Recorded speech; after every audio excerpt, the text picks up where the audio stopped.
YouTube ve selamlar sevgili Twitch.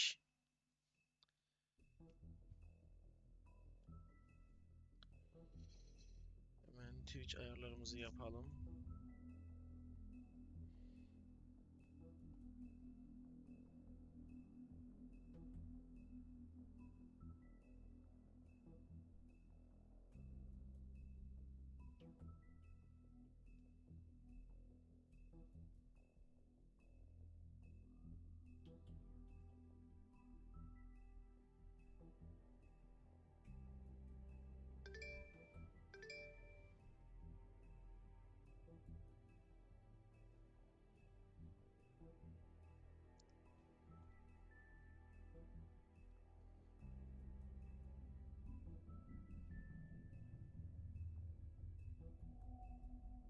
The Wolf Among Us.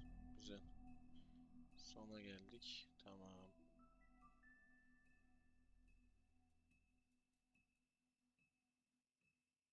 Reklam patlatalım.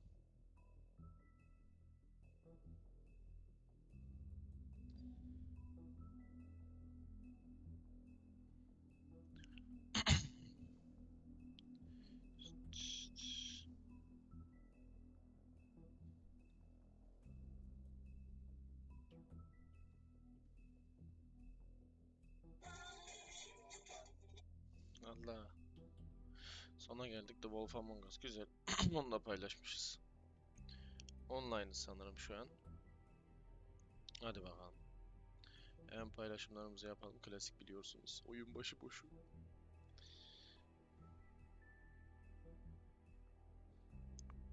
Ah. Lan dudağımı ısırdım ya.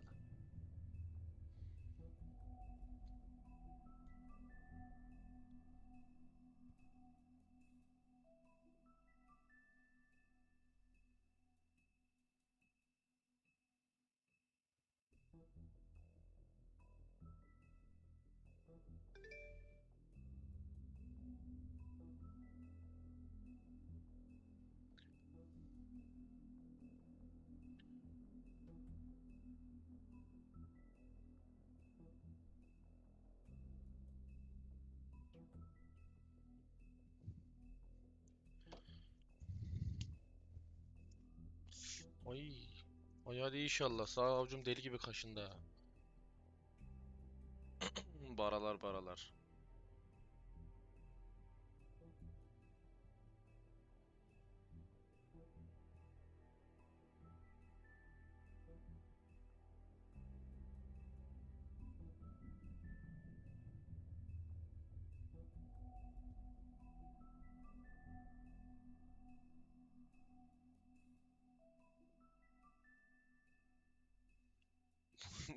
Bu yürek ilk defa bugün kırılmıyor. Kanka hoş geldin. Ezgi'cim hoş geldin. Millet yayınıma gelsin diye birazcık acık yalayayım. Ardından oyuna geçeceğim.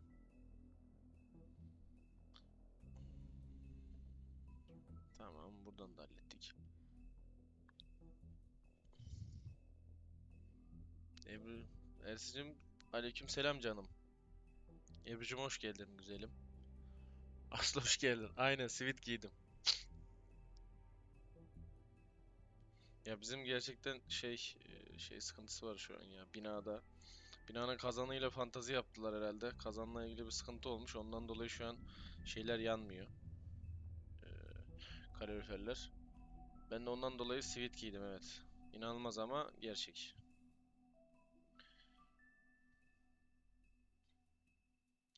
Tamam bir de Instagram storiesi atayım. Çağırdın geldik hayatım. Hoş geldin canım benim. Şimdi oynayacağımız oyunun final bölümü bu. Daha öncelerini YouTube'dan takip etmeyi unutmuyorsun. Arkadaşlarına veriyorsun infoları giriyorlar takip ediyorlar beni. Tın tın. Final zamanı. Twitch. Hadi bakalım. Live. Bunu da atalım. Nice o. Oy oy.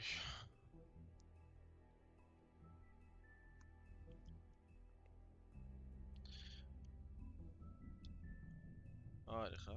Paylaşılıyor. Gelenler gelsin. Bu stream elements ground kontrolü yemin ediyorum şey yapacağım ya. Sileceğim baştan yükleyeceğim anasını satayım. Şu an chatte konuşan 5-6 kişi var. İzleyici 0 gösteriyor hala. Şaka gibi. Dın dın.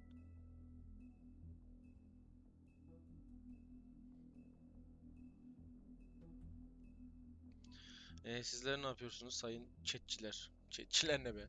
Chat'tekiler. Umarım herkes iyidir, güzeldir, tatlıdır, hoştur. Fantastik ve güzeldir.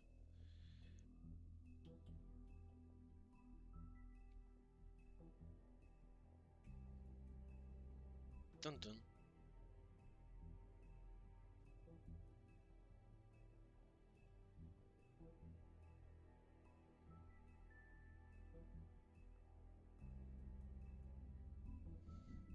Çok iyiyim, sen nasılsın?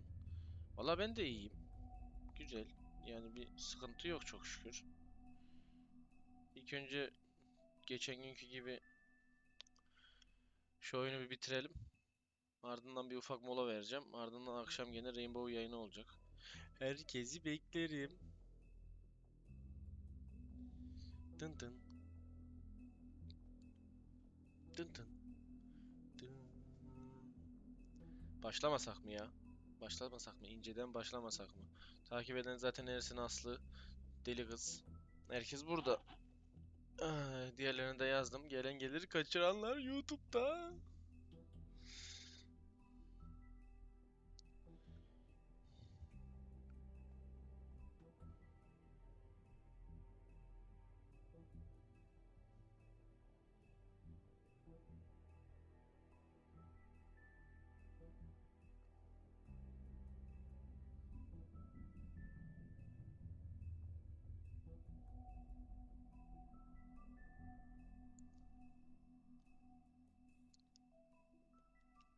YouTube'da da yazıp tepki veremiyorsun. Anlık çok kötü.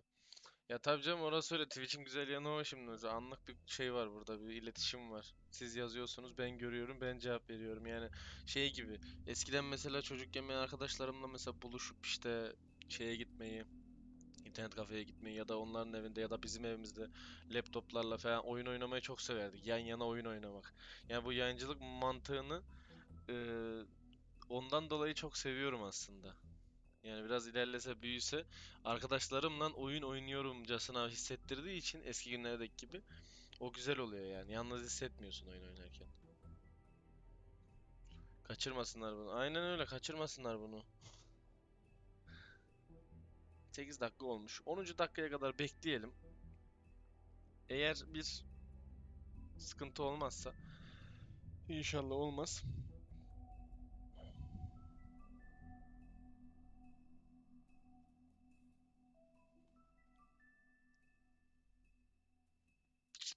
patlatıyoruz. Final bölümünü patlatıyoruz. Ben de ne olduğunu hiç hatırlamadığım için oyunda en son girip gerçekten neler olduğunu göreceğim. Ama bayağı sonunda böyle bir az siktir olacağım tribi var. Yalnız değilsin ya, siz varsınız canım. Yalnızlıkta şey değil. Ay, hoş geldin Armutlu. Bir duruş kontrolü verdi. Eyvallah.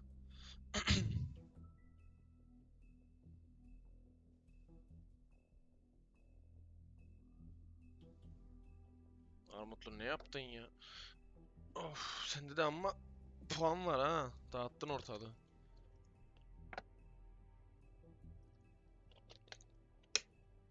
45 kilo Aslı yeğenim. 45 kilo ne be? Ben 5. sınıftayken herhalde en son 50 kiloydum. Aynen, 5. sınıfta 1,50 kiloydum. Güzeldik. Yani o yüzden şu an mesela atıyorum 40-45 kilo, 50 kilo, 55 kilo böyle kız arkadaşlarım falan duyuyorum ya da işte sen mesela duyuyorum ya. Acayip komik geliyor yani. Siz o zamanlar neydiniz acaba? Ben 5. sınıfta 75'tim, hala aynı. Oğlum sen de bokunu çıkarmışsın be 5. sınıfta. 75 ne lan? Ben bile 50 kiloydum be. Abim bile tığ gibiydi be. İliktim ilik.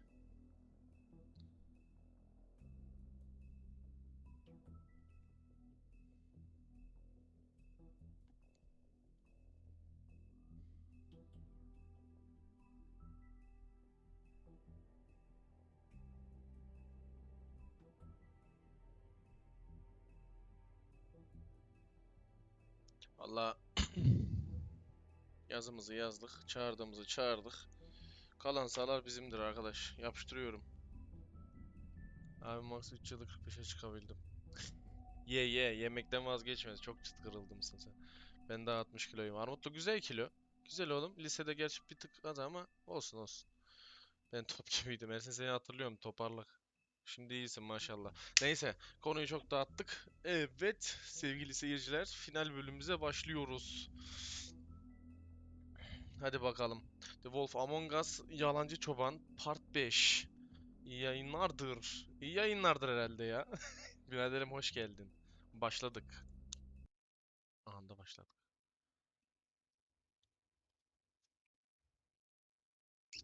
I mean, your eyes and the teeth. You're not really supposed to do that, are you? Genel özellikle.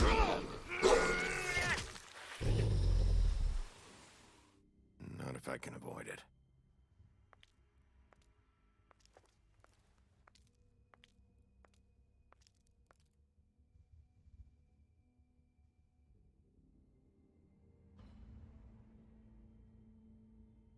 No. Holly's sister, Lily. I just don't know what Bigby's doing. If he cares about it. If he even gives a shit. That's why you can't tell me anything. It's the ribbon, isn't it? We're destroying the tree. Ağacı No! yakmamıştık değil mi ya? We're not burning the tree, Snow. Böyle dememişti be orada. Hey, you're not really gonna send me to the farm, are you? Look, maybe a few will get sent up, but you're my friend, Colin. I wouldn't do that to you. Ulan ses çok mu açık bana mı öyle geliyor ya? Oh God, Bigby! This time was no joke. Eat as many metal shellings as you see fit, but take just one more silver round near your heart, and the only place I'll be visiting you is the morgue. Bigby, wait. When you get the crooked man, make sure you bring him back alive. He has to stand trial. Why don't you have a seat, Sheriff? We have a great deal to discuss. Hadi bakalım. Burada Cuara'yı yaktıydık. Şekilli şekilli bittiydi. Dın dın dın dın dın dın dın. Jenerik müziği çok tatlı ya.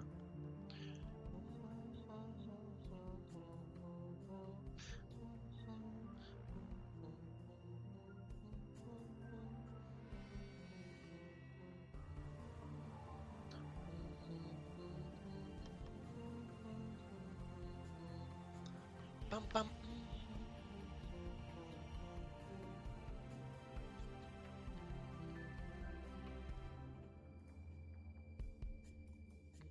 Pam pam pam pam pam pam pam pam pam pam pam pam. Hadi bakalım. Cry Wolf, Yalancı Çoban. You've come a long way. You must be tired. Yah bir Cuara. Çarpık adamın yeri. Gece.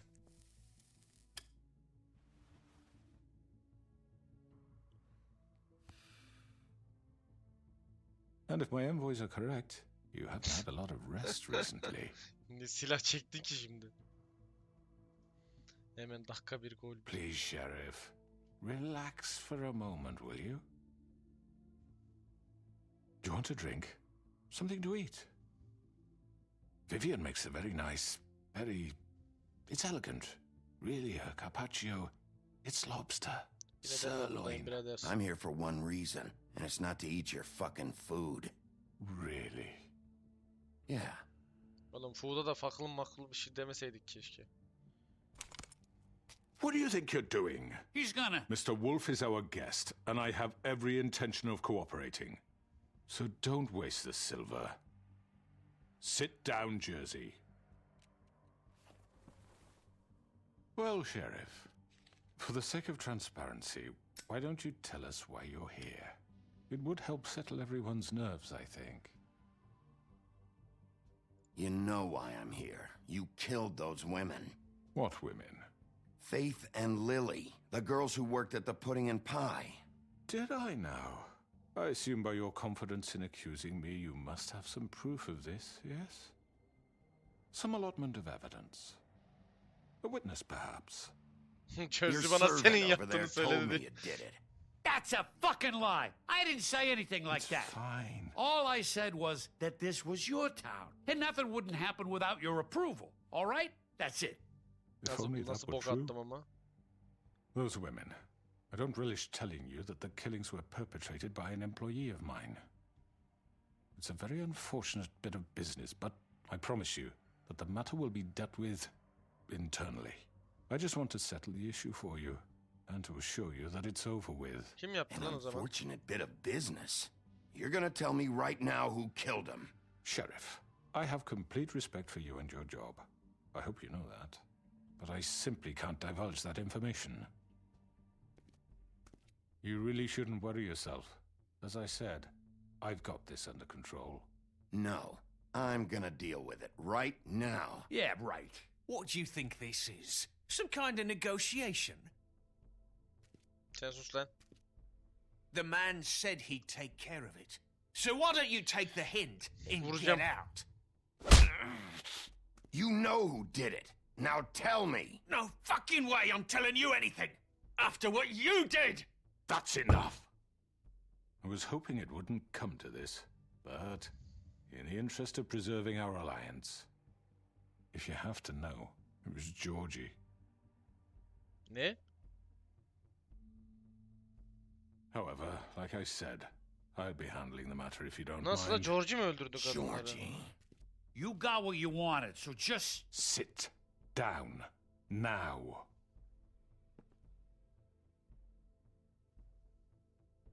Yeah, I killed him, so what? Kolpa ya. You should have just kept your nose where it fucking belonged. Why'd you do it? Why kill them? Does it matter? Look, the fact is, George here misinterpreted one of my instructions. Misinterpreted? And I want to make things right. Aynen So, mermiyi let's yiyecek work benim. something out. What's there to work out? I'm protected, aren't I? Your protection has limits, and I think you've far exceeded yours. That you could murder someone in cold blood like that. You fucking asked me to do this. And You then told me attempt to to kill blame him. me for it. You will be silent while we discuss what to do with you. This is right bollocks, this. You're just gonna let him do this? So what do you say, Sheriff? Can we discuss terms? You can have Georgie. Consider it a gift, ensuring our continued cooperation. What the hell? Take this fucker. Take all of them. I didn't fucking don't start make this. any trouble, Georgie. Are you seriously throwing me under the fucking Anlaşma yok carriage? ya. No deals. It's over, so get up. I'd advise against that approach, Bigby. You can't just hand me over. What the fuck is this shit? You said you'd cover for us. For minor infractions, not murder. Just go with him, Georgie. You're gonna sink us all. What's wrong with you people? You're really gonna sell him out just like You that? think I give a fuck if I'm the one?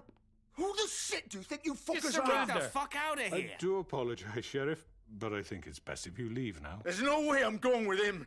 Are you kidding me? Things are about to get unpleasant, and I would rather you weren't here to watch. You can go join that whore at the bottom of the lake for all I give a shit. But he's not taking me anywhere. I'll roll over on the lot of you before I let that shit happen. What are Ayrılmıyorum you ya. saying? Karar I'm veremiyorum. not going anywhere. This could have gone so well. To speak the truth, I've never been a very good mediator. Why negotiate when you can just decide?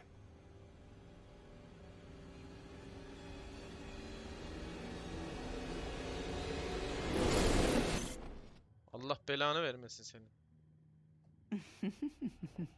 Did I miss anything good? Well, look at you all fixed up.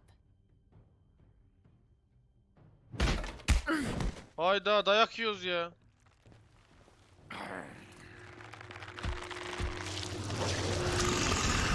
Hepsini nasıl döveceğim lan ben?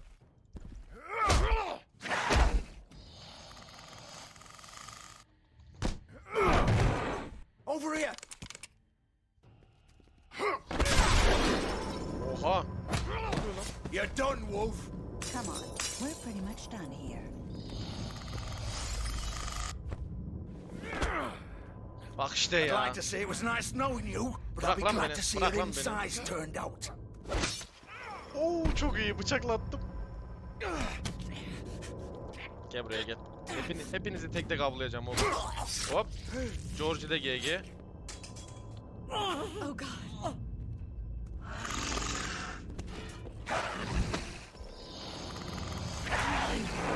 This way.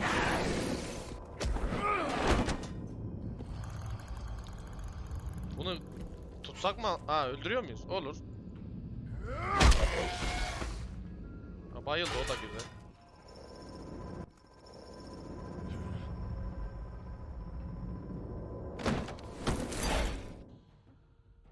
Aha aksiyona koştuk.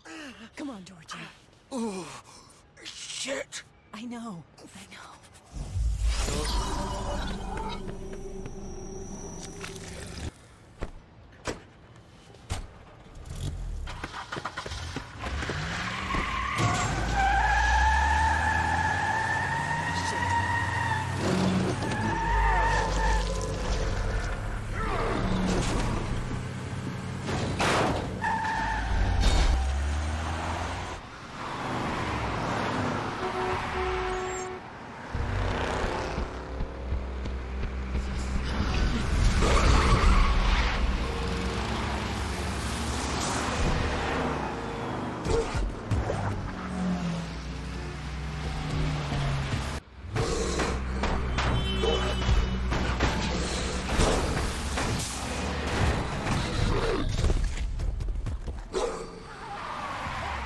Nereye gideceğim ben şimdi?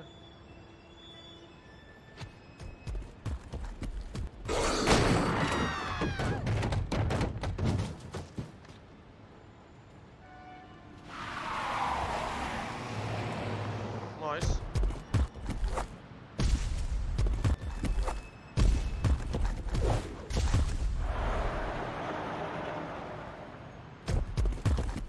Tek onu yakalayacakmışım gibi hissetmiyorum ama.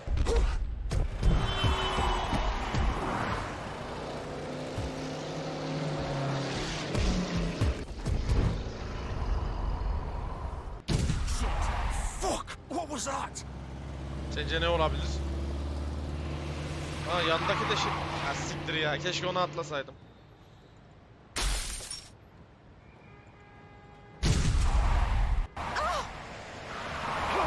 Take him off!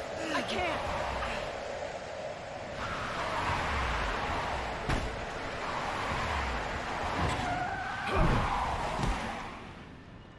Bunun gibi fırlamalar yaşamak istemiyorsanız emniyet kemerinizi bağlayın. Arkadaş gene dayak yedik ya.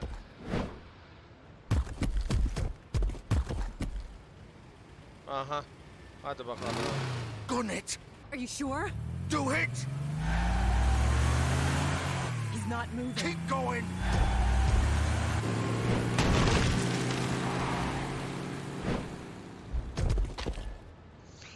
Uf.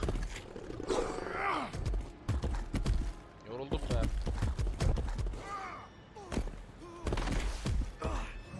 Ha, klaba geleceksin. Nereye geleceksin sanki bilmiyorum ya klabı. Fuck it!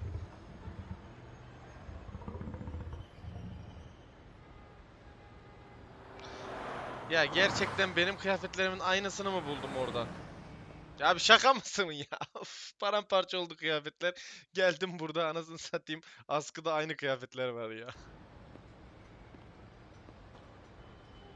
George ölümle baş ediyor. George'un arabası. Bak bakayım. Niye bakıyorsak gerçi. Zaten ortalık karıştı. George'un kanı. Holy shit. Güzel bıçaklamışım ha.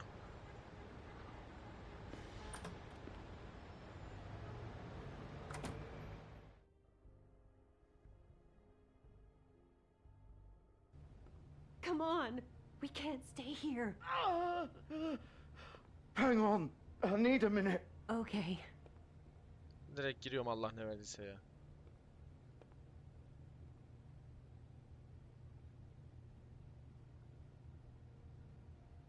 Shit. Hello, Bigby. Selam canım. I hoped you'd come to your senses. Bağırsakları Crooked dışarı man's the one çıkmış. you want. But of course, you're too much of an idiot to see that. Or maybe you just like me too much to let me go. I'm taking you in, Georgie. Let's go. You Götüremeyiz gonna de. carry me? Please, Sheriff. Haven't you done enough? Look at him. He's dying. Get out of the way. Now. No. It isn't his fault. He's a murderer. Faith and Lily, he's the reason they're dead. Ya ben Look, buna I know inanmıyorum he da. made a few mistakes. We all have. What? He made sure they couldn't talk with those damn ribbons, and then he killed them. You're wearing one yourself. Doesn't that bother you even a little, knowing that man murdered... Of course it does. Those girls. So it's all my fucking fault then. I You didn't mean- fucking... You're gonna throw me to the fucking wolf too? You know I didn't have a goddamn choice. What the fuck? I did what I had to! Ne bağırıyorsun ya? You can't fucking blame me for that. Why'd you do it then, huh? If it's not your fault, then what the fuck happened? Look, Faith and the others tried to pull a run on us. And as you can imagine, the crooked man wasn't too thrilled. But of course, the big boss didn't want to get his fucking hands dirty. So he told me to take care of it. You think I don't know what that means? Either I do what he says or I'm the one getting dealt with. So I fucking killed him. And I'd do it again. 'Cause it's not my fault. The crooked man gave the order. He told me to kill them. And then he fucking sold me out. The both of you can go rot in hell. Hak etti. You think that'll help? You still haven't learned, have you? Still the same old fucking moron. Go ahead and arrest me then. But it won't bring back Lily or Faith. It won't free your friend Narissa. And I'm just the sap taking the fall for the whole thing. It must be so easy being you. Just come in here and blame me for all this shit. Job's done, right? George is the bad guy. It's all his fucking fault. But what was I supposed to do? You don't know what it's like, Bigby. How could you know? At the end of the day, you're just like him. You could have done anything else. You could have let them go. You could have freed Faith and Lily from those fucking ribbons instead of murdering them. You don't know what the fuck you're talking about. If I freed them, what would you have me do? Kill her? Georgie, don't. It was them or Vivian. So you tell me, if freeing Lily meant she had to die, do you still think I had a fucking söyle choice? lan What artık. are you talking about? This is the original. Nasıl lan? The girl with the ribbon. I'm sure you've heard the stories. Couldn't take it off, couldn't talk about it. She used her little purple ribbon to make more of them. To keep our girls quiet. To ensure absolute discretion. You promised you wouldn't. All that magic is connected to this little thing. You remove hers, and the spell's broken. Ana kurdaleli kız.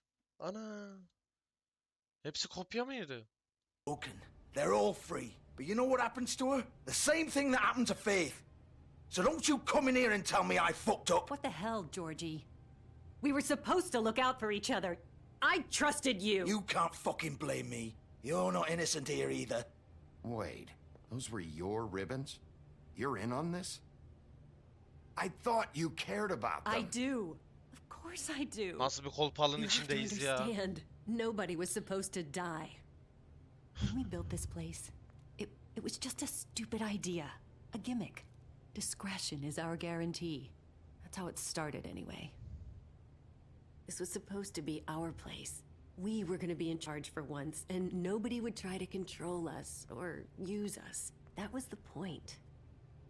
Then the crooked man showed up and everything just turned to shit. Neden So, döndü oğlum boka? do you get it now?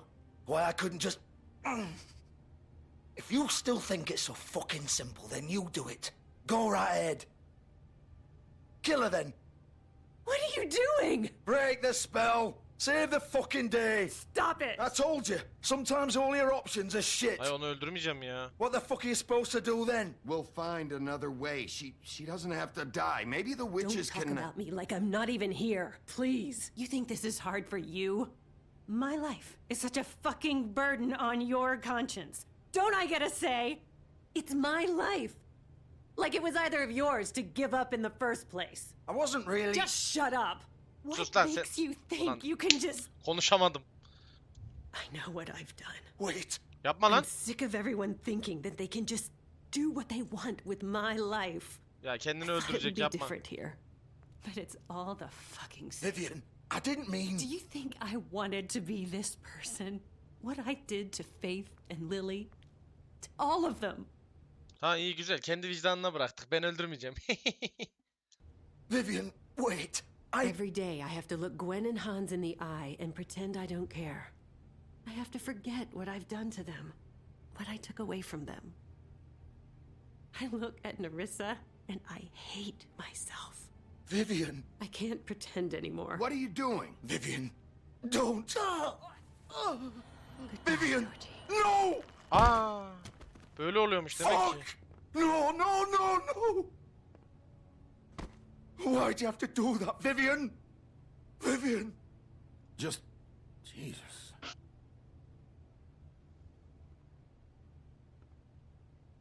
Vivian, I didn't fucking mean it. I was just... Oh!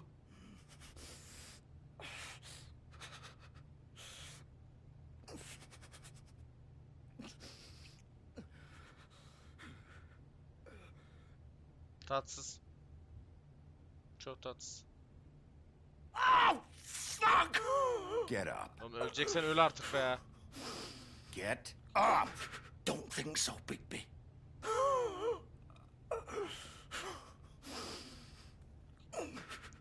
I'm gonna die here. I think we both know that. Just make sure you give the crooked man the same treatment when you find him. Buna neler yapacağım sen Really rahat ol. fuck him up for me, all right? He's gonna have it worse. Don't worry. Good. Old foundry by the river, all right? Shepherd Metalworks. He'll be there. Fucking asshole. You want to finish me off now? Or do you plan to kick me around a little first? Rip my limbs off one by one? That's what you want to do, right? O kadar da değilim Well, be. whatever it is, just get it over with. That's not who I am. Sure it's not. No more games, all right? We both know how this ends. Just make it quick. I know what I did. All right, Georgie. Boğazına çizik atacağım. Oğlum öl... Allah da seni bildiği gibi yapsın Big bir. Puh! Amına koyayım ben senin ya. Ulan adam öyle mi öldürüldür? Şurasına şöyle bir tane bir çentik at bir şey yap ölsün ya. Of. Ya herifi ölüme terk etsek daha az acılı ölecekti yemin ediyorum ya.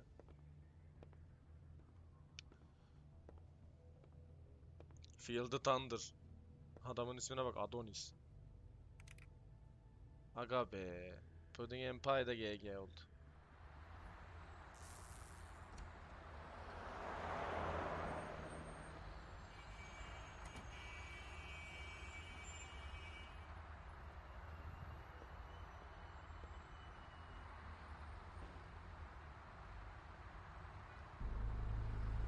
Shepherd Metalworks. Hadi bakalım.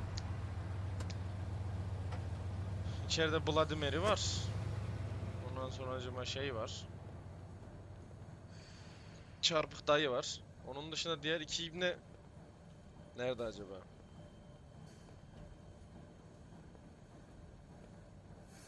Still warm. Aynen daha yeni He's here, gelmişler. all right.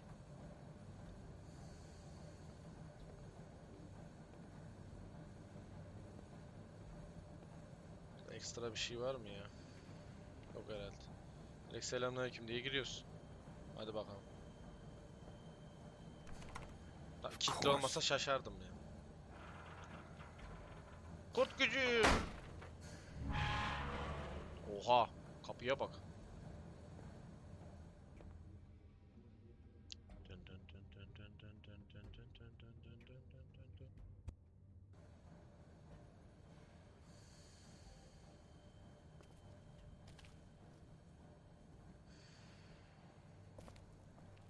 Koliler. So this is where they've been sending these. Çarpık adamın kolleri. Şuna bak, otomatik ışık var.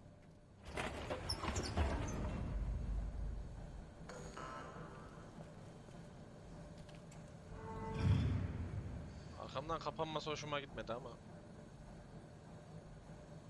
Bigby Wolf. The Big Bad Wolf. Ya Vladimir'i mi o ya? Üf. Aman ablacım, seninle hiç uğraşasım yok, emin ol ya. Of. You used to be something. Aha, o ne? Oğlum bütün plan benim üstümden mi dönüyor lan? Bu ne anasını satayım? Ha tamam, sadece ben yokmuşum, tamam. Bakayım Nes. Pamuk Prenses'le beraberiz. Bak onun ikinci fotoğrafta şey var bak. 3 kız yan yana. Ondan sonracıma şey görünüyor. Nerisa'yla Pamuk Prenses'in konuştuğu görünüyor. Feyit bak bir yerde kızıyor ona bak. Feyit ne ara beni öpmüş, onu çekmişler ya, paparazzi ibneler. Baksana. Ne ara öptün lan beni, hiç haberimiz de yok ya. Şu ilk bölümden zaten. Şunu hatırlamıyorum. Aga be, Ahmet Kural Sıla'ya bakıyor be. They used to fear you. Al işte. Gacı beni They held gazlamaya çalışıyor şu an. anyone their small shivering bodies would fit. Bu ne lan?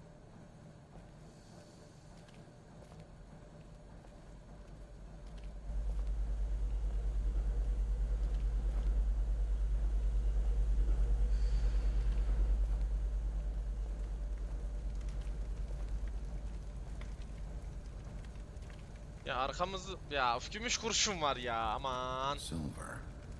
Korkuyorum. Bak oyunun başından beri bir kere olsun combo kaçırmadım. Veya SD sağ sol Q falan şu bu. Final yerindeyiz ya, bak heyecanlanıp sıçmam inşallah. Hadi bakalım. The Big Bad Wolf. Ya abla bir gerilim verme ya. Allah'ın belası. It's about time you showed up. I had to take care of some things first. Little errand boy. That's nice. Ah, Bigby. I see you made it here in one piece. Ya bu I neye do dönüşecek apologize, but I acaba? have some business to attend to. I leave you in the capable hands of my associate. Come find me when you've finished, dear. Don't worry. This won't take long. Get out of my way now. Don't make this worse. Aw, he doesn't want to play. Allah Allah. I'm sure you'll persuade him. Hey, I'm talking to you. Didn't your mother ever teach you manners? Oğlum anneyi karıştırmayacaktım. Or was she too busy fucking whatever breeze drifted through town? Oh, Ya come on. vuramayacağım belli zaten. Is that the best you can do? Ya dayak yedim ya. Güzel. Aman hemen kaç. Utanmazsan şey yap, arkama ışından kümüşle vur beni direkt.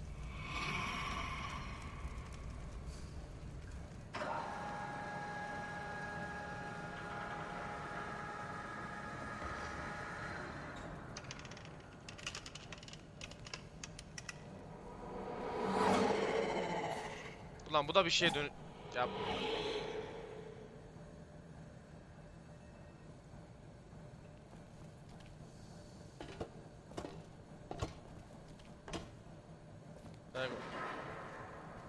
Yenilmeyiz, yenilmeyiz.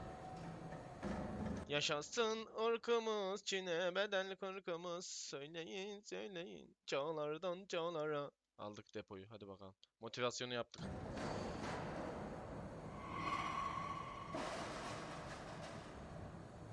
Abla beni çok geriyor ama ya. Ha, bana mı geçiyor? Hayda.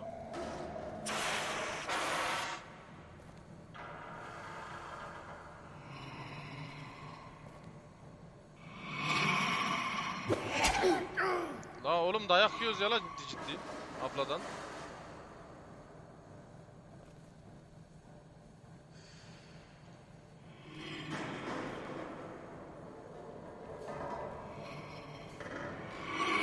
Bak geliyor gene bak. Allah Allah. Geç mi basıyorum? Ha. Ha siktir, bunu yedik. Where are you? Ya ama böyle de pusilik olmaz ki ya. Vallahi böyle pusilik olmaz.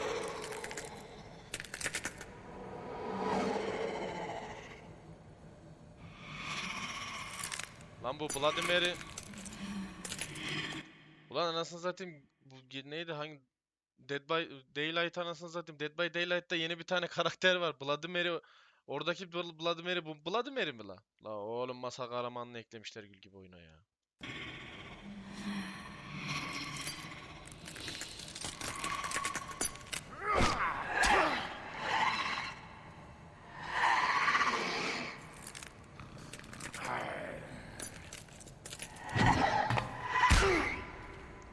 Ayak yiyoruz.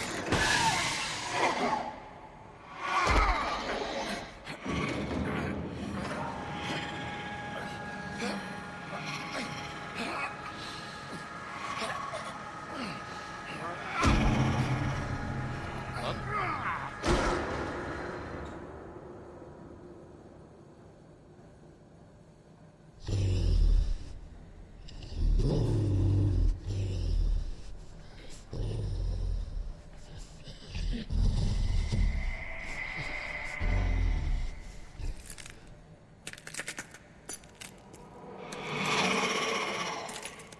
Çirkin.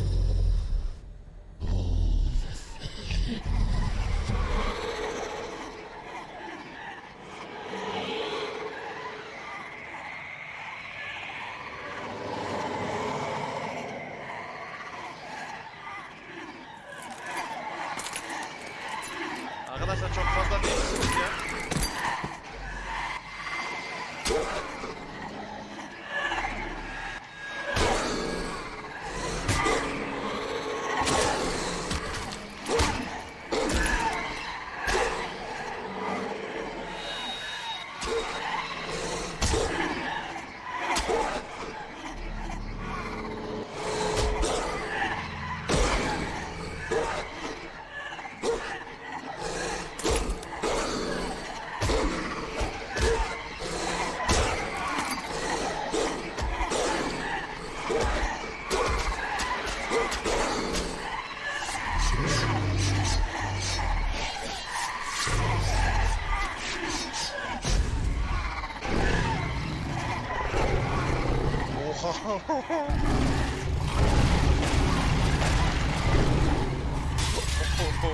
Rage mode al. Rage mode açıldı.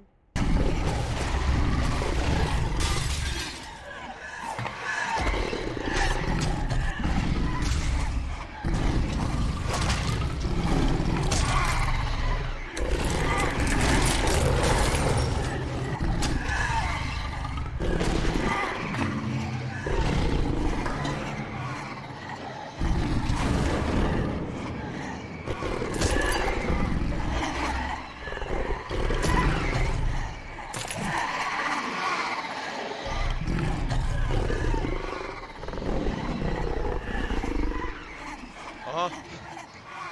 Okuyu üfleyeceğiz herhalde.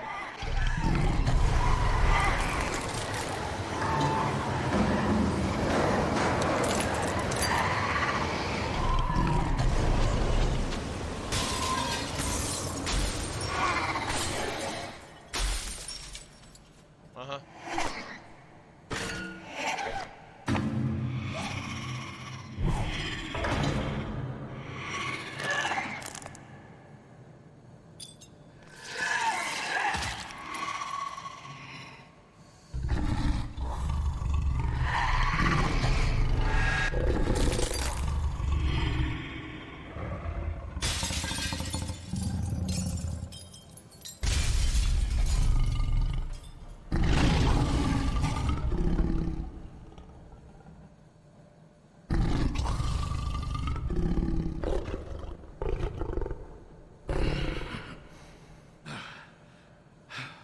Doğru, gerçi ben buna niye şaşırıyorsam ya, masal kitabını ilk açtığımızda bakmıştık yani, orada şeye, oduncunun karşısında böyle büyük bir kurt vardı yani, bildiğin harbi kurt vardı. Oha, çok iyi yalnız Rage mod. De delik deşik olduk ya.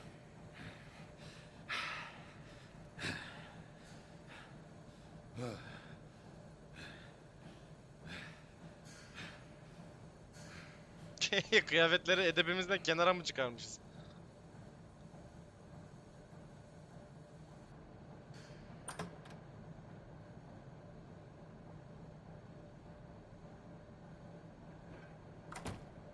Buradan seyrediyor muydun sabahtan? Hello, Bigby. You look tired. Give me one good reason not to rip you apart right now. This gun holds... I won't miss next time. Before you do anything with me, I thought I should point out a few things. Snow White wants you to bring me back to the woodlands, doesn't she? And that's what I want. You plan to do what she says, don't you? You sure about that? Yes, I'm quite sure. You will bring me back alive. Look, all I ask for is the chance to speak for myself in front of the community.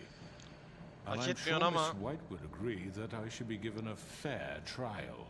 Can we at least agree on that? I will have a trial. Are we clear? The whole town will be calling for your execution. Why would you want me to bring you back there? Why don't you let me worry about that? Look, there's no reason for us to be at each other's throats here. That's funny, coming from a guy pointing a gun at my head. This is just a precaution. I'm sure you understand. I'm no murderer, Mr. Wolf. I didn't kill those women. And I think you know that. All I'm asking for is a chance to explain my side of the story. If you're not a killer, then what are you? I'm a businessman, not a killer. Ya siktir git There's ya, still hep a aynı yalan. lot you have to answer for. And I will, as long as you agree to my terms.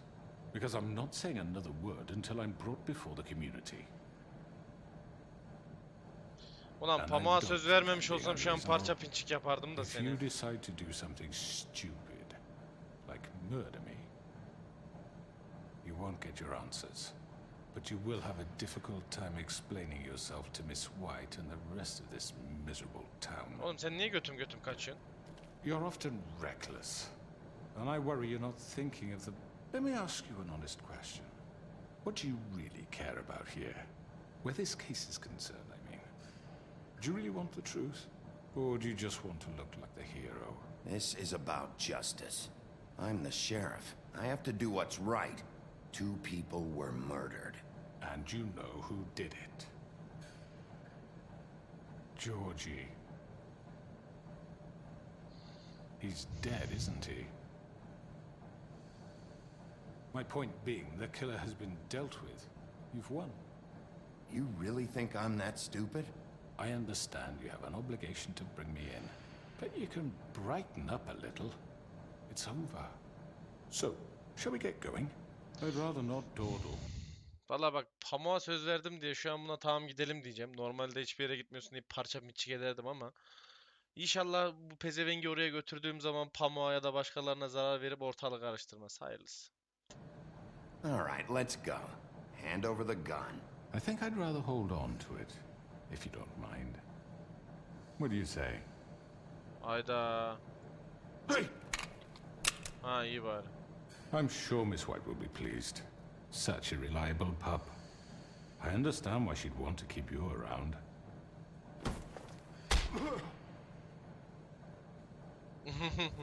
Güzel oldu. Burnu kırıldı. You're under arrest. You'll be given a trial in front of your peers. And your punishment will follow.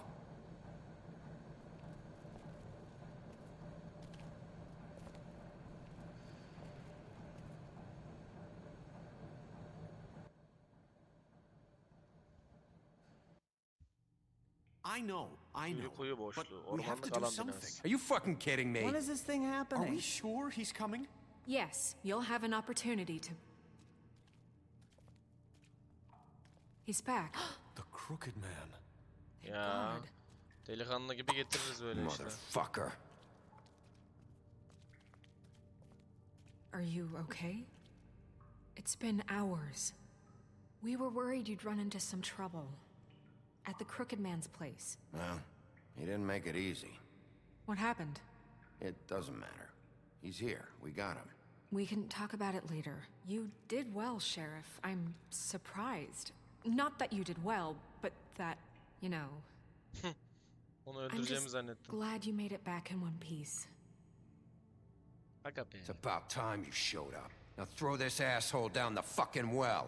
Yes, what are you waiting for? You killed Lily! She was my sister. Could What do you have to say for Where yourself? the fuck do you get off? Poor You girls. think you have the right And to what just about do this Faith? to What could people? they have You're a done to fucking deserve crook! This? You should be ashamed. Shithole. Everyone, Oğlum ne küfür can I ettiniz lan? have your attention? Thank you all for coming here on such short notice. I know normally we'd schedule a formal hearing, but considering the circumstances, I thought it best if we do this as soon as possible. The crooked man is charged with the murder As of I Faith already and... informed your sheriff, it was Mr. Georgie Porgy who killed those women, not me. What? It was Georgie? Georgie? I Emri don't sen verdin mean ama to paşam. interrupt you, Miss White. Georgie may have killed them, but you made the call. Do I have to explain the situation to you again? Wait a minute. So you're saying Georgie's the motherfucker who killed my sister? Well, where is he? Yeah, you're gonna bring that shithead in too, aren't you? Yes, Sheriff. Where is that rotten scoundrel now? Is he still out there? I sincerely hope not. Well, where is he? Sheriff? Onu I öldürdüm. killed him. He's dead. He's... what? Dead. So you see, the culprit has been punished. There's no That need doesn't for change this. anything. We'll deal with it later, but right now, you're the one I'm concerned with. You called the shots. Georgie made that perfectly clear. In which case, you still have a lot to answer for. I And was I told don't... I would be allowed to speak. We have to read the rest of the charges. What other charges? Let her finish. Then you can have your say. Got it? If you insist. Pamuk bunu takdir ediyor. You are charged with the murder of Faith and Lily, which Georgie carried out on your order, inciting violence against various members of the Fabletown community, including the attempted murder of Sheriff Bigby Wolf. Twice. A misunderstanding. Aiding and providing monetary support for the forced prostitution at the Pudding and Pie. Additionally, you are charged with multiple counts of fraud, extortion, racketeering, and the illegal possession and sale of magical artifacts. Now, is there anything you would like to say? First of all, I had nothing to do with Faith and Lily, so you can strike that one from your little record book. Bullshit! Like hell you didn't. Stop the charade. We know you're an... Everyone just shut up for a minute. You wanted a chance to talk? Well, go ahead. What? We all know he's guilty. What the fuck does he need to speak for? The Crooked Man has committed crimes against this government and, most importantly, its citizens. These charges, if proven, are enough to justify death, upon which your body will be committed to the witching Where well. it fucking belongs. So let's get on But we with it promised then. you a chance to defend yourself. Harbiler bir susun And lan. I won't rob you of that right. What the You're fuck? really going This to is let him about talk? justice.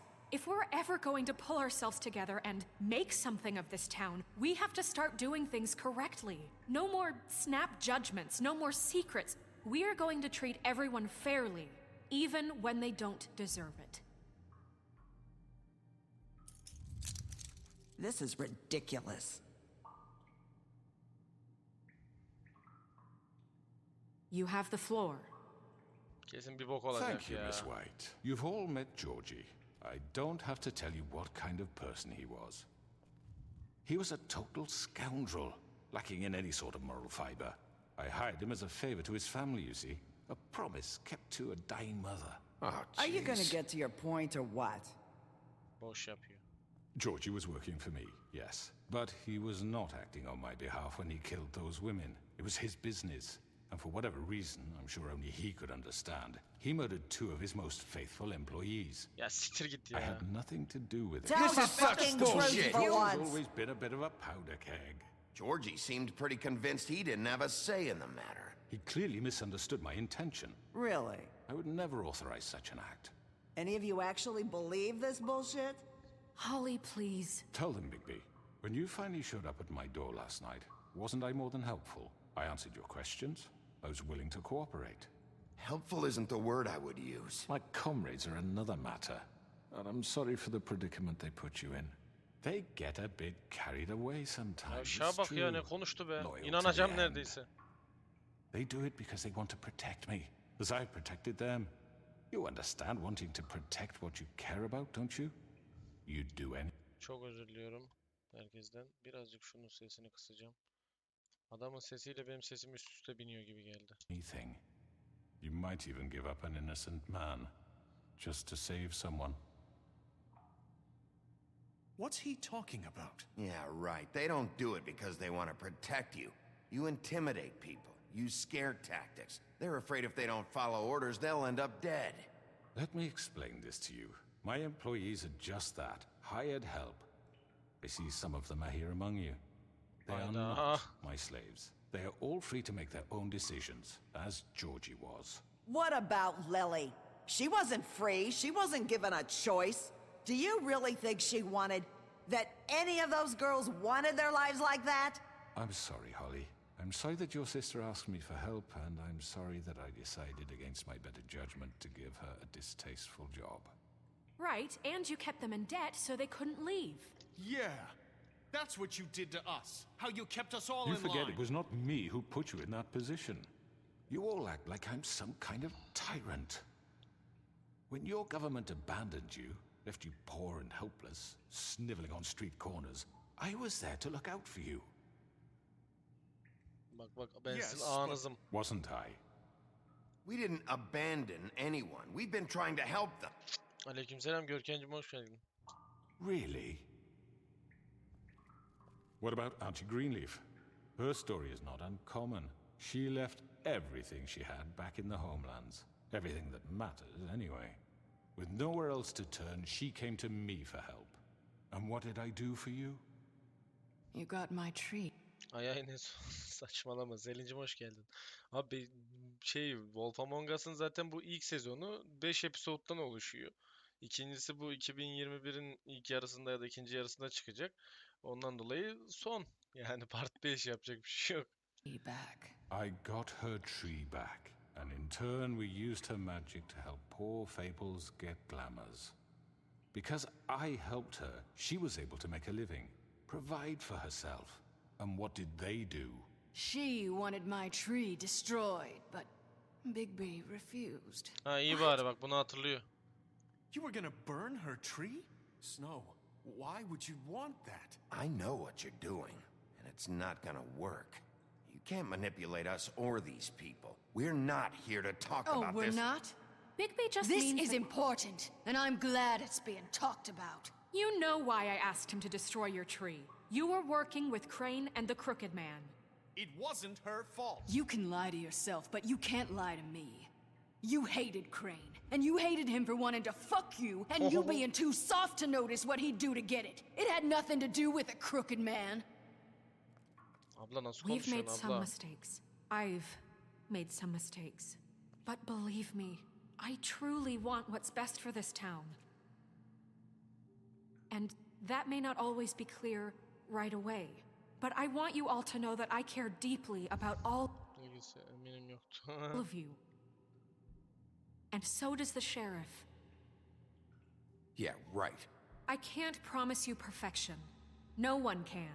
Things haven't been great for a while now, but we'll do better at protecting you. From people like him. The Crooked Man's been exploiting you. Exploiting your hope for a better life. You would go to him for help, and he would take that weakness and add it to his strength. He took Faith and Lily from us.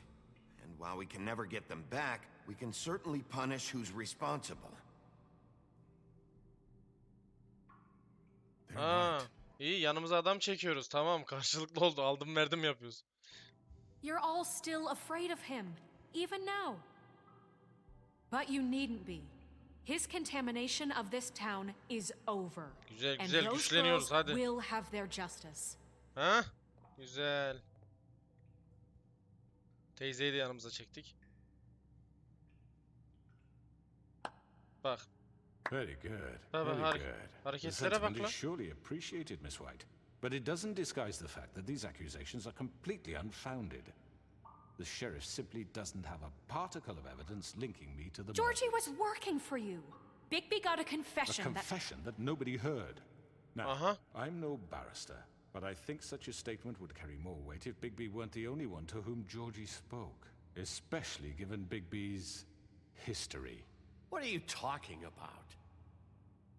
Snow? And what about your history? All you've done to this fucking town? What do you mean there's no evidence? Maybe he's... I mean, this doesn't feel right, how we're doing Şimdi this. kusacağım yemin ediyorum. I just Of need... course it's right. This man tormented all of you for profit. Georgie Let me killed just him. make sure I understand you. You're trying to say that I'm responsible for what Georgie did because he was working for me at the time, yes? Yes. Of course. Where are you going with this? Well, by that logic, Miss White should be on trial for Tweedledum's murder. Since you know Bigby works for her. Ha siktir ya. Bu pamuğa nasıl kalıyor bu ya? That's... He killed a man. That don't make him a murderer. Doesn't it? What happened with Tweedledum wasn't Snow's fault. If you all want to blame someone, blame me. She had nothing to do with it. Bigby and I have already discussed his behavior that night. We're handling it Now, internally. where have I heard that before? How about the way he treated poor Tweedledee when he was in your custody? He was beaten to mashed apples while under your watch.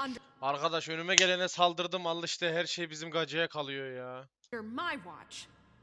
Maybe he's right. Did you think we'd all just let that go? You can't be serious. Snow had nothing to do with it. We all thought she was dead. Besides, Crane was still deputy mayor when that happened. Right before you decided to kidnap him. It was for his own protection. Oh, you're right, dear. Crane was in charge. Sometimes it's hard to tell the difference. That's enough. So, you won't answer for your employees' behavior, but I must perish for This mine. is completely different. I We all... did not order those two girls dead. It simply never happened. Georgie killed Faith and Lily. End of story. They want to scapegoat me for their own tangled ends, but they refuse to answer for their own crimes. This isn't right. Oh, please. This isn't the point. We'll deal with them after we deal with you. Everyone calm down. This isn't I the mean, a reason we're certain level here. of privilege should be afforded to... To who? This is how it's always been. This is what I'm talking about. We lashed our ropes to this diseased world, and ever since, which one of us has been there for you? Who filled your lives with the promise of more? Who was there while they idly played in their towers? Bak yavşak ya. Şimdi alayını kendi tarafına çekecek. Judging you, treating you as mindless children, too stupid to command your own destiny. Without me, who will pay your rent when you're on the verge of eviction? Who will dare challenge their brutality when it leaks to our dear citizens? Who will protect you from the big bad wolf? Al işte. Who will be the... Bigby! Miss White! Aha! Narisa koş lan. Excuse me, dear. I wanted to make sure I had the chance to say something. Why don't you take a moment to catch your breath, little What's one? she doing here? I'd like to... I need to say something. We're kind of in the middle of something. Bluebeard. She has something to say, and we're gonna listen. Aynen. Go right ahead. You probably don't remember me. Aha. I don't know why I was afraid to come My here. dear, I don't Just know shut what up. You enslaved us for years. Let us hear stories about what you do. Told us we would lose everything if we stepped just one toe out of line. And we couldn't say a word about it because of these damn ribbons. But you know what? Now it's my turn to talk. How are you? I found Vivian's body. Aha. Did you kill her? Did he? Sheriff, this is highly irregular. Be quiet. Vivian killed herself back at the pudding and pie. I'm sorry, I don't think I... Narissa, Şu an burada spoiler vermek istiyorum ama neyse. Oğlum bitecek zaten dur. my name is Narissa. It's okay, my dear. It's going to be just... He ordered them dead. This fucker. Faith and Lily. That's a lie. I was in the goddamn room when he did it. Faith and Lily are dead because of you. The only two people who ever gave a damn about me. Don't worry. He's gonna pay for it. He made Georgie do it. It was always him. Georgie would have never done anything without his say-so. Ever. You're going to take the word of a stupid... At least 5 other girls will back me up on this. We all heard you say it. Did you now? Looks like we found our evidence. She saw it firsthand. He's guilty. good enough for me. Me too. So that's it, right? Calm down the witching well. No, that's too fucking easy for a crook like that. What do you mean? He's gotta pay for what he did. Listen to yourselves! You're all rats, fleeing from one sinking ship to the next. So quick to latch onto whatever will keep your miserable lives afloat. This is how you want to repay all I've done for you? What, you take two people's lives away and now you want mercy? You know we can't let you go free after this. What did you expect to happen here? You're getting what you deserve. Well done, then. Now, for your sentence. We don't have to become murderers. What are you talking about? Ya bir sus teyze Allah aşkına bir karıştırma ortalığı ya. He's guilty. I know that, but we don't have to kill anybody. We can imprison him. Lock him up forever, somewhere he can never hurt anyone again. How can we be sure he won't escape? I can help. We'll use magic. That's not good enough. There will be more if he isn't stopped. I don't give a shit. So we get rid of him. Dangerous. Get him out of here. We can send him Everyone, away. listen up! Clearly, we're having trouble agreeing on a suitable punishment, so I think This is going nowhere. Someone needs to make a decision. Who? I hope you aren't suggesting yourself. Look, Snow should decide what we do with him. She's gonna be the deputy mayor, But so... she's not the deputy mayor yet. What about Bigby? What about him? He was appointed. He's the only official representative, really. Hayda bana kaldı. That makes sense to me. I guess it does. Okay. Fine. Ha, Are you siktir. sure? This isn't how It's what the people want, Miss White. Okay, Mr. Wolf, it's your call. Snow, Just do what you think is right. Hayır böyle yapma. Yes, Sheriff. Do what you think is right. Teach him a fucking lesson. No. He has to. Aa! Ne yapacağım şu an? Aa! Abi kafasını kopar. Çok ağır olur ya. Pamuk benden net soğur. Kitle abi kitlemek istemiyorum bu yavşağı. Öldürdü o kadar insanı ya. Ölsün anasını yaşamasın yani. Buna şeyi bile fazla. Yani zindana atmak bile fazla bence. Ben kuyudan aşağı at diyeceğim ya. Cık. Takip eden var mı? Aynen kuyudan aşağı atacağım en temizi. Hem kitlememiş olacağım. Hem de Pamuk Prenses de yani kafasını kopar ne arkada. Oha anasını satayım bir de yiyeyim. We can lock him Just away. fucking get rid of him. everyone, I'm... Not this way. Aha! Lan! Lan! Ya oğlum öldürdüm seni. Vallahi şimdi ağzını yüzünü kıracağım.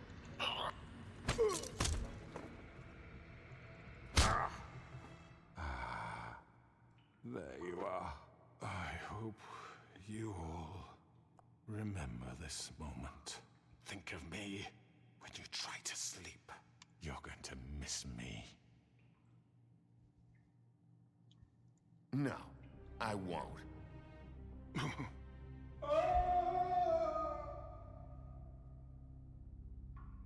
Yavşak kafasını koparmadığıma dua etsin ikinci seferde. For Lily and Faith. Yes. Another one of us to erase from the books. Aa siktir böyle ölünce anasını satayım kitaplardan mı siliniyor? Aa mantıklı lan.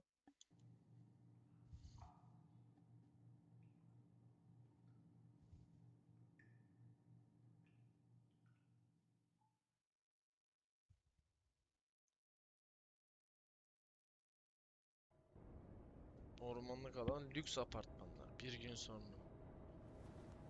İyi bari kendimi ama rahat hissediyorum ya kafasını koparmadık pamukla buluşmadık herkesi. Verme spoiler olacak verme. Hatırlıyorum değişik bir ters köşe olacağımı hatırlıyorum da yapma. İzleyen vardır illaki.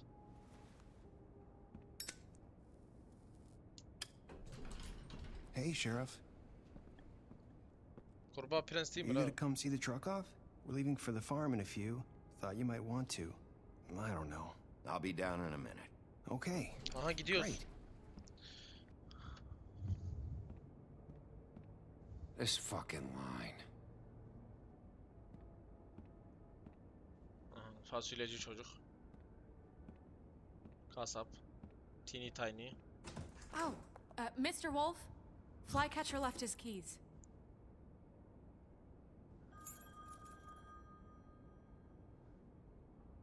Listen, Snow, can we talk? I wanted to... I'm sorry, Sheriff. I have to take care of this. We'll talk later, okay?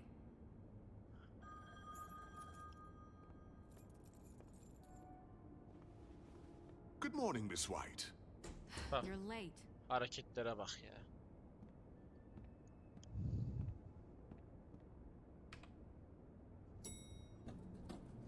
Someone's gonna see you, Colin.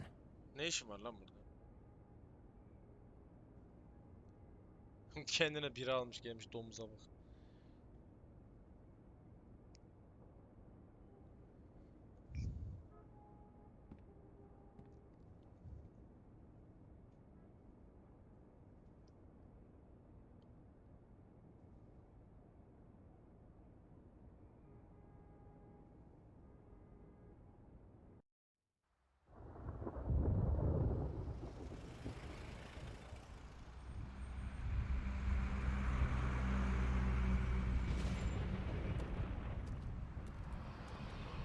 Lan ortada tılsımsız niye geziyorsunuz oğlum? Going. Jesus. Ben sana para vermedim mi lan tılsım al diye? We only have like 5 minutes. Then carry me for fuck's sake. I don't give a shit. You forgot these. Oh, thank you. It's been pretty busy around here. Morning, Sheriff. Nice fucking day. Shit. Just go grab that, would you? Sorry about all this. I tried to help. Just why the hell did she have to send me and me boy away, huh? Oğlum ben sana para vermedim mi lan? Gidin kendine tılsım alacaksın. Burada paşa paşa oturacaksın ya. You promised me I'll get another chance. But Miss White said I had to go up to the damn farm anyway. I told her I had the money, but she didn't want to hear it. Wait, Sheriff Bigby, I have something. You know, he was up crying all night, poor kid. Can you give this to Miss White, please? Dad says there's no time to say goodbye, so if you could bring it to her? Yeah, sure. I couldn't take them all with me, and she said she liked that one the Aa, best. koleksiyonundan bir parça mı? It's a willow beetle. That's a big one. They're cool, because when they're little, they have these pouches that squirt juice at you if you touch them. I'm sure she'll love it. She said it was pretty. We're about ready to head out. What's it like at the farm? I've heard ogres live there, and they eat people in their sleep sometimes. God, I hope not. Do we have to go? I want to stay here. Well, we don't have a choice anymore. Don't worry. You'll be a lot safer there. There's plenty of space to run around, and a nice river nearby so you can swim all you want. Even in daytime? Yeah, you don't have to worry about the Monday seeing you. It'll be nice. Lan mandiler etraftan geçmiyor mu şu an? Bunlar hala niye böyle ya? Görkem yapma abicim. Come on. It won't be so bad. Have you been there before? No. Some of the animals aren't comfortable around wolves, so you wouldn't know, would you? We're all set. Bye, Mr. Wolf. Goodbye, TJ. Hey, Bigby. Where's your friend, Colin? Where's the fucking pig? I don't know. He, must have run off. Bullshit.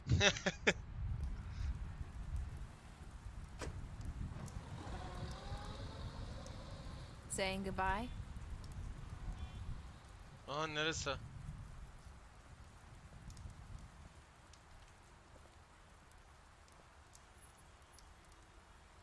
Hi.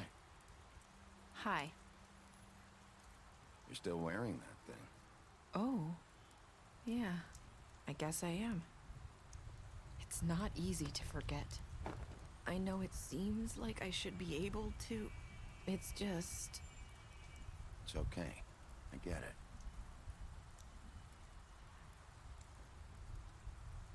Listen, I came here because I have to tell you something. What is it? It's about what happened to Faith and Lily. Ya arkadaş bir şey I'm not çıkacak sure şimdi where to ya. start. Faith, Lily, and I, we had this plan. We were gonna find a way out. Leave the pudding and pie for good. But then Faith decided to get some leverage. She stole a picture of Crane and Lily together.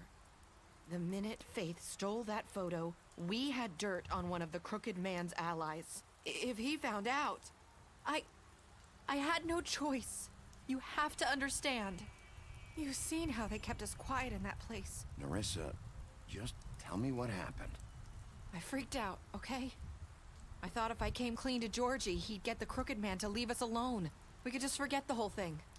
Maybe try again in a few years. You what? So I told him everything. And I begged for mercy for all of us. I didn't want anyone to die over a picture. So you sold them out? No. Yes.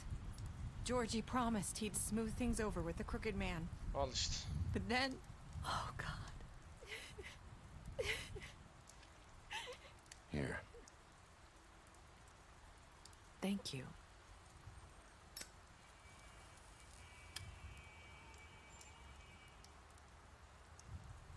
I don't know what happened, but that night at the club, Georgie came back and told me things had changed. He had to make an example of us. We had committed treason. And while the two of us were sitting there, as he was telling me this, Faith walked in, and I had to watch while Georgie... Wait, so Nasıl ya? Georgie told you all this? Not the crooked man? Back at the well, you said... I know what I said. But it wasn't the truth, was it? What does it matter? I know the crooked man did it. So what if it wasn't the whole truth? Yalan So you think söylememeliydi that ama. makes it okay to lie? I know he ordered their deaths. I wasn't gonna let him get away with it because of a stupid technicality. Especially after... that night, after Faith. I tried to warn Lily, but she wasn't with her scheduled appointment. So I did the only thing I could do. I left Faith's head at your doorstep. You? I walked her over here. So, that piece of fabric I found near there, that was you? Yeah, I cut my leg trying to get over the fence. So you started all this? I just pointed you in the right direction. People like us get forgotten all the time. The crooked man was counting on that.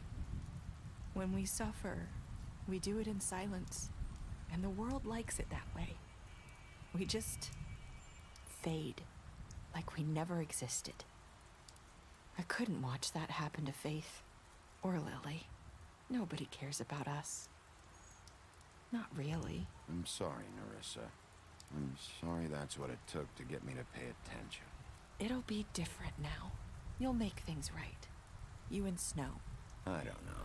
Tadım kaçtı. Seems like no matter what I do, Of, yemin ediyorum darlandım, yemin ediyorum abla anlatırken ya. it's just not enough for her or anyone. I just can't win with these people. I know it might feel that way, but they need you, Bigby. Both of you. You two make a good team. The way you look out for each other, and look out for us. I don't really know where we stand anymore. Things are just different. Huh. Things are always different. Look, Bigby. After everything you've done for us, maybe they don't want to admit it, but without you, none of this would have happened. You listened when no one else would. You protected your friends, no matter the cost. And you brought justice to this town, finally. Because you brought the crooked man in, everyone saw who he really was. So from where I'm standing, you did the right thing. You've been given this job for a reason. And I left Faith at your doorstep because I knew if anyone stood a chance against the crooked man, it was you. I hope I've at least done some good here. You've changed this place. For better or worse, Fabletown wouldn't be the same without you.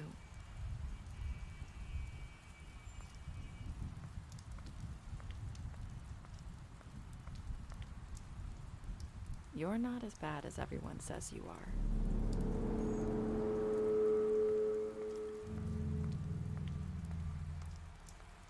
I need to tell you something. I have to tell you something.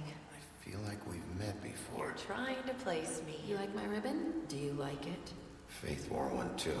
Would hide her beauty so she could escape his kingdom. They used to call me the Little Did Mermaid. Dr. Swinehart ever get back to you about Faith? He said he wanted to run more tests. I hope you find what you're looking for.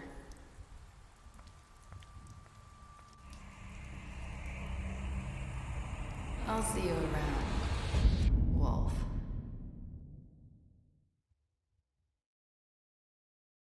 Lan bu ne? Lan bu ne? Aga.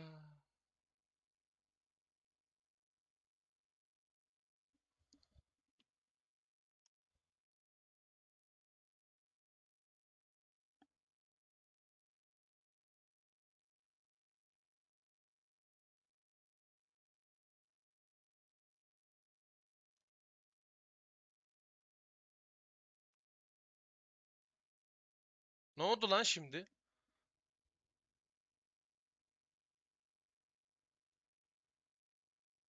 Bittiğini biliyorum Görkem. O ambale oldum bir dakika. Ne oldu lan? Son neye bağlandı şimdi?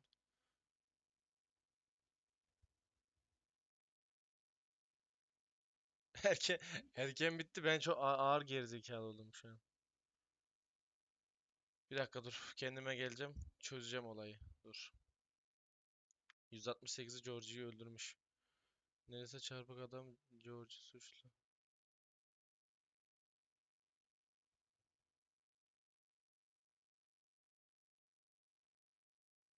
Ha neresi da işin içinde yani. Oğlum öyle bir beynim yandı ki son 30 saniye yemin ediyorum hiçbir şey anlamadım. Armutlu neyi görmedim ya? Oyunu okuyordum. Okuduğum halde anlamadım ya.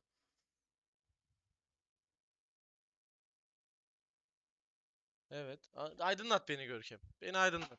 Dur sen aydınlata dur ben şuraya bakayım. Aynen %89'u çıkarmış. %38'i 60 aşağıya. Büyük ihtimal kafasını kopardılar bunlar. Ondan sonracığıma tamam. TJ'inki %90. Oğlum o 1,5'luk kişi kim ya? O ibneler kim? TJ'in kalbini kırmış kabul etmemiş hediyeyi.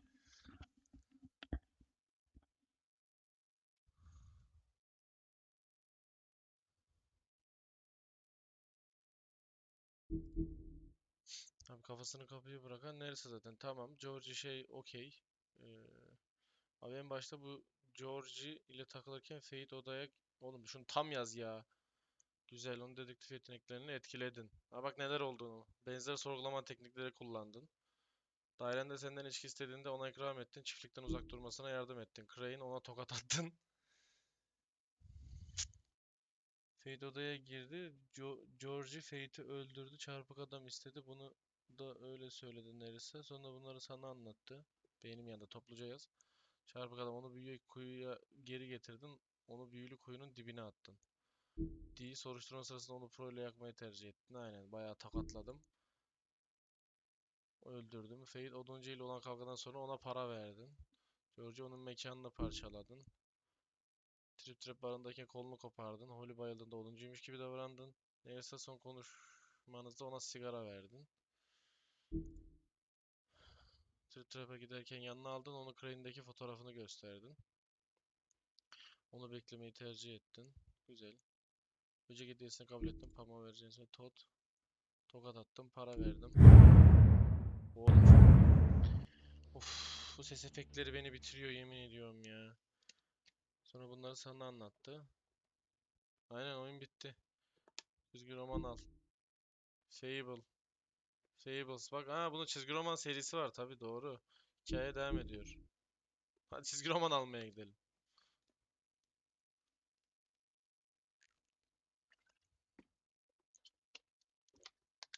Ben Namut'la oyun bitti. Bu oyunun ilk sezonuydu.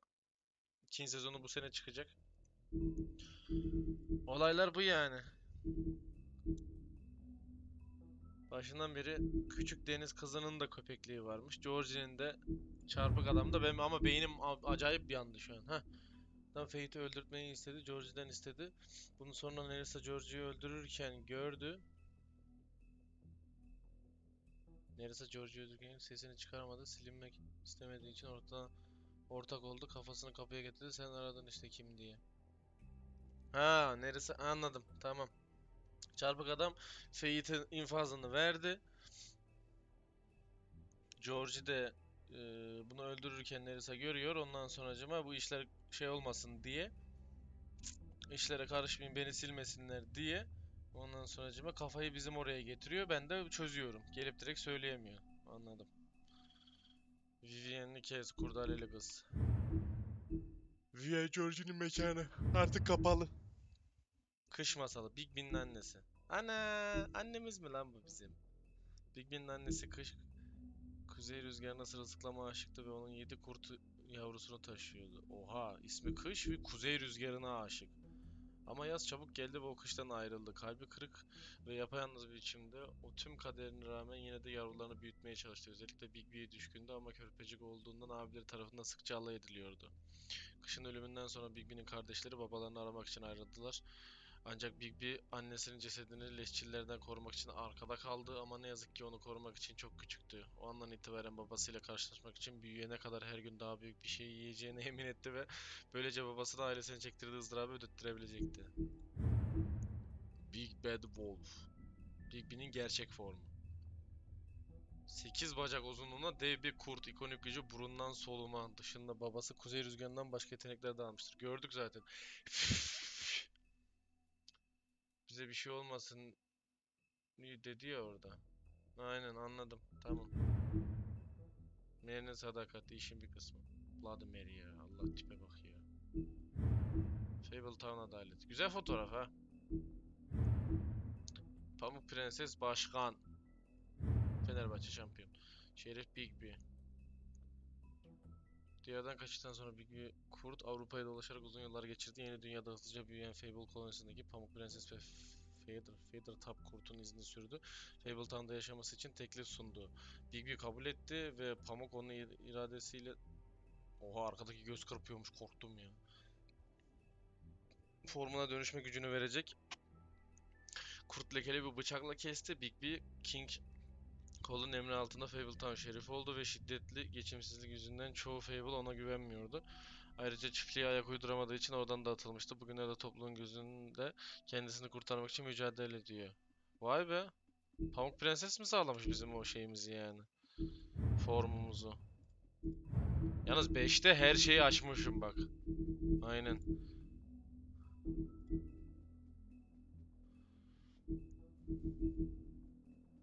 Sonun başlangıcı. Saman evi. Gümüş bir kurşun. Son sigaram.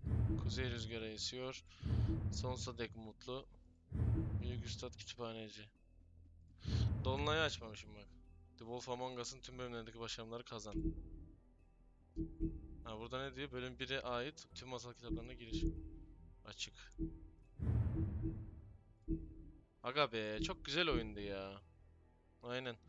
Bakalım ikinci oyun bu sene çıkacak. İnşallah onu oynayabiliriz.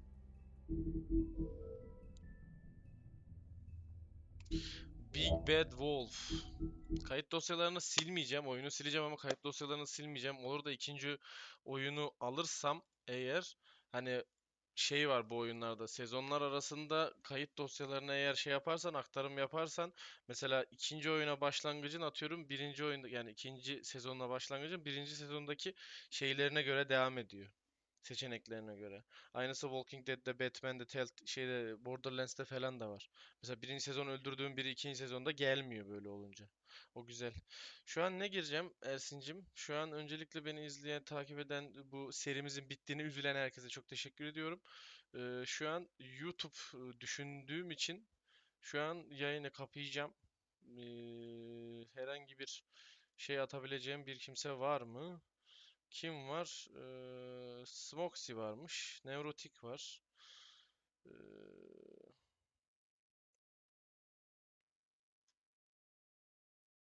Ersin ne ya? Ersin mi dedi?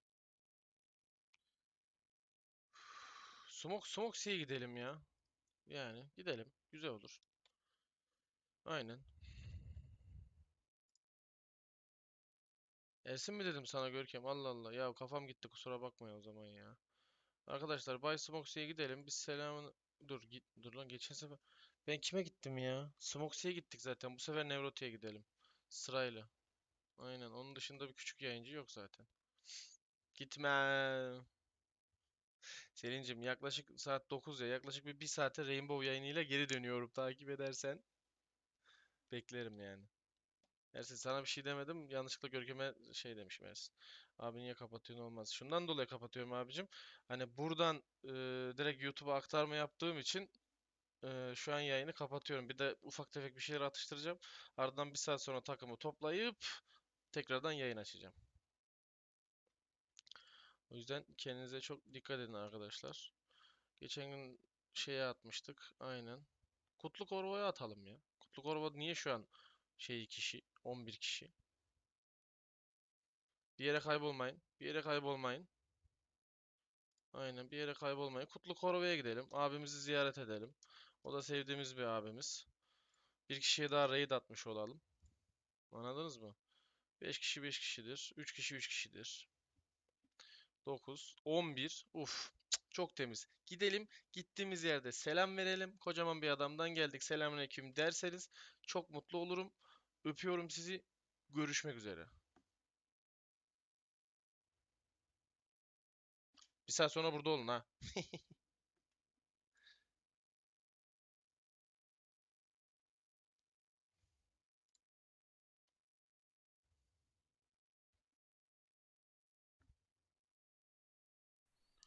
Alp abi bro.